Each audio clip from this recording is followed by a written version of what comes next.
Well, and of course, there are people today that don't believe that existed, but that really did exist, because I saw the evidence of it. And even they showed us where Buchenwald was. Well, it was still there, but yet it wasn't, I think maybe because it had been such a serious place that they didn't advertise it as much as they would, you know, as the other one. And so it was a very interesting thing to see. And so, How long was your husband in Europe during the war? well, he went to Europe in October of 44,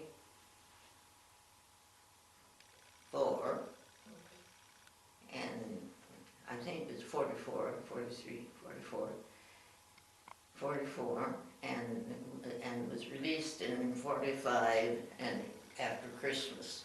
So he was over there during all the main war and until after it was over. He was over there, and then he came home early because his mother was dying, and so they did everything they could to get him back home. So he got home before she died, and then we were moved to Leavenworth, and we stayed down, lived at Leavenworth for a while. I followed him down there, but he got to come in every night because they were strict. The war was over then, and so didn't make that much difference about that. So from then on, we came to Plattsmouth then after the war was over, because we had sold our house in Union during the war because we didn't think we would ever be back there anymore, and we weren't. And incidentally, we sold that house as 2 bedrooms for $2,600. That's all that house brought, and it was brand new. We were the first people who lived in it. My dad put the plumbing in and everything in, and so we sold that. So we stayed with my folks then for 1 year until we could find a house that was suitable for us to move into, and that's where I live now, and I've lived in that house 65 years. Yeah. So we lived with the folks for, in the meantime, for that length of time. And my dad and mother were farmers, and had, Dad planted a lot of fruit trees, and Mom always had a big garden, did a lot of canning and all that kind of stuff, and you know, we'd help her do that, help her get stuff going. And of course, Mac was working then, and incidentally, he worked in the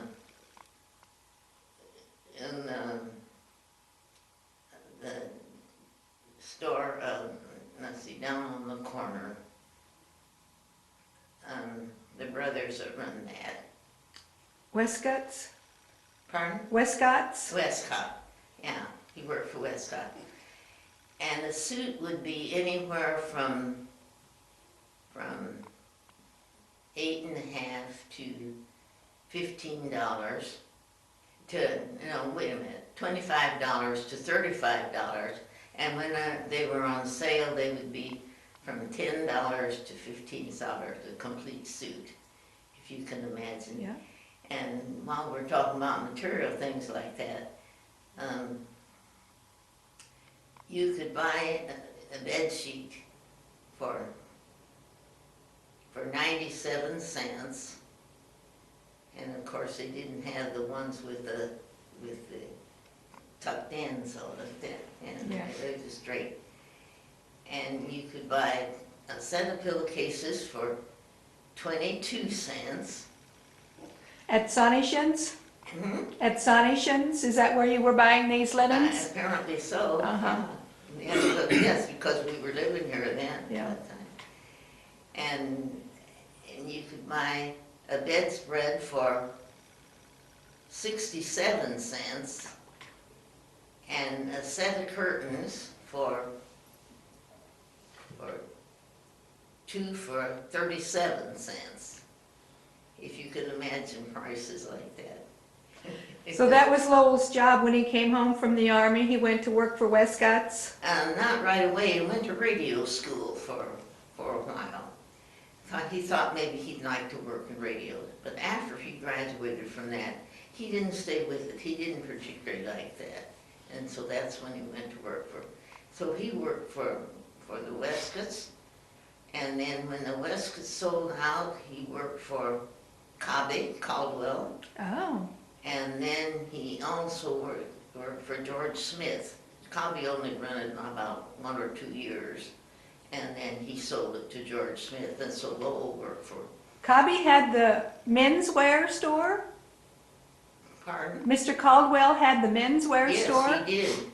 But he was still the undertaker. Yeah, he still Okay. had the funeral home. Okay. That's where I knew Cobby. I didn't know that. Became more familiar with him. And Lowell liked him real well because he had horses that he rented not too far from us, and where the apartments are, as you go out of town south, there weren't apartments there then. That was pasture, and that's where the horses were.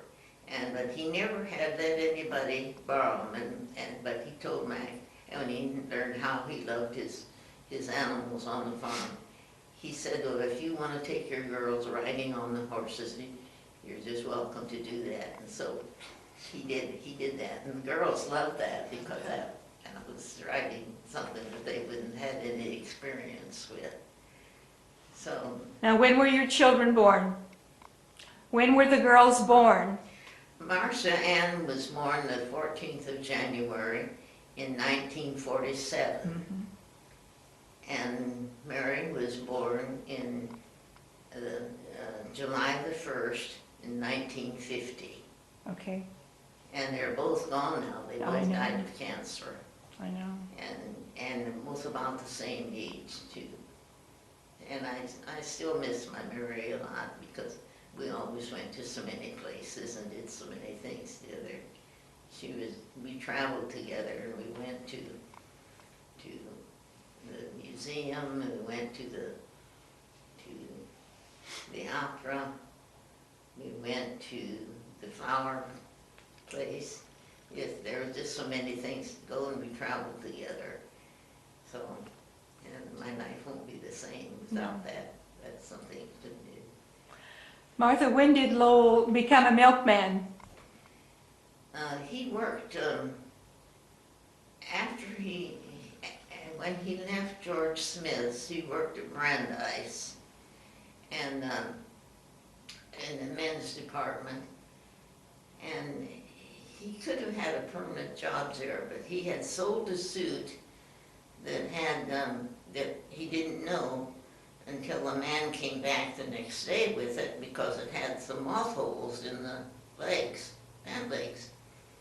And so Mac took it back, and he took it to the supervisor, and he said, this man brought his suit, and it has moth holes in it, and he said, I sold him another suit, exchanged another suit. And he said, what am I supposed to do with this suit? And this man said,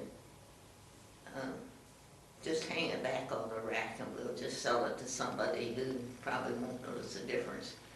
And Mac said, he said, I'm leaving you right now. He said, any place that doesn't have any more integrity than that, I'm not going to work for him. And so he left and he never went back. My. He said that they didn't deserve anybody working hard in a place like that. And so then he sold insurance for a while. And he really didn't like that because he was tossing around in the bed one night, and I said, what's going on? And he said, oh, I'm supposed to have 60 people at the end of the week that I have contacted for insurance. And he said, I don't know where I'm going to find people like that. And I said, Mac, it's just time then for you to leave that job, and I don't care if you dig ditches or what you do. But, yeah, I said, I don't wanna see you agonize over something like that. So he left the job, and that's when he went to, became a milkman. As far as the year is concerned, I can't remember Sandy, because of the other intervening years that were in there. But he liked that job, and he enjoyed the people that he knew, and they'd even, like the Reuben, Mrs. Reuben, she had a couple cats, and she'd leave him a note, and she said, leave an extra quart of milk because the cats had run out of milk. And he was always fixing something for somebody. There was another lady on his route that he came there one day, and she was working in the ladies' room, and she couldn't get things to work, and he said, oh, I can fix that for you. So he stopped long enough and fixed a stool for her, and he enjoyed that, and he did that until he had his heart attack, and then of course he had to quit that because the doctor said it wasn't good for him to And how old was he when that happened? He died in '84. He had the heart attack in '72. Okay. He died in '84. Sorry, and it happened in '72. Martha, But we had the paper job then. We had the World Herald. Forgot about And that. we had a severe snowstorm. We had a lot of snow. Quantity-wise, I don't remember how much, but anyway, we always went down early. We'd get up at 4 o'clock and go down from where we got the papers, and I would put them together because the comics came separately with the main ones.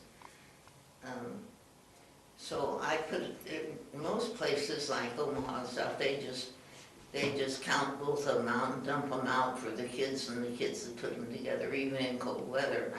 I said, we're not going to have that. These kids aren't going to sit on the street corner and put the papers together. So I put all the papers together, and then Bo would bundle them up according to what they drew, and if they were, say, if they carried 50 Sunday papers, and they were pretty heavy, nothing compared to what they have now, because now the papers are so heavy, it's just ridiculous. But he would, if there were 50, he'd divide them in 2 packages, like 25, and he'd drop one at their doorstep if they had the route in that neighborhood. If they don't have, it's where they started their route, he'd drop the first 25, and then on down the street, he'd drop the other 25, so they never had to carry the whole complete. And where did you pick them up? Where did the World Herald leave them in town? Well, I had, you know where the antique store is now on South 6th Street, 6th Street, South 6th Street. Oh, On Bill Babbitt had. that's 5th Street. Off Main, I yeah. had that place. And Okay. then, for some reason, I think they were going to do some work there. I don't know whether, I don't remember who I paid the rent to at that time.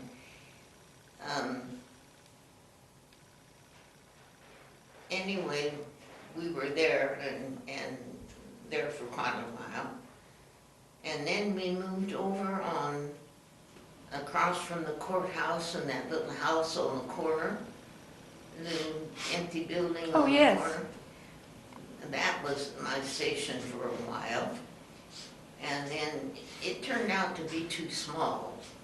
So I rented, let's see, following that, I rented, where the Eagles is, there was, a gentleman that had there was an empty lot in between there, and then there was a gentleman that ran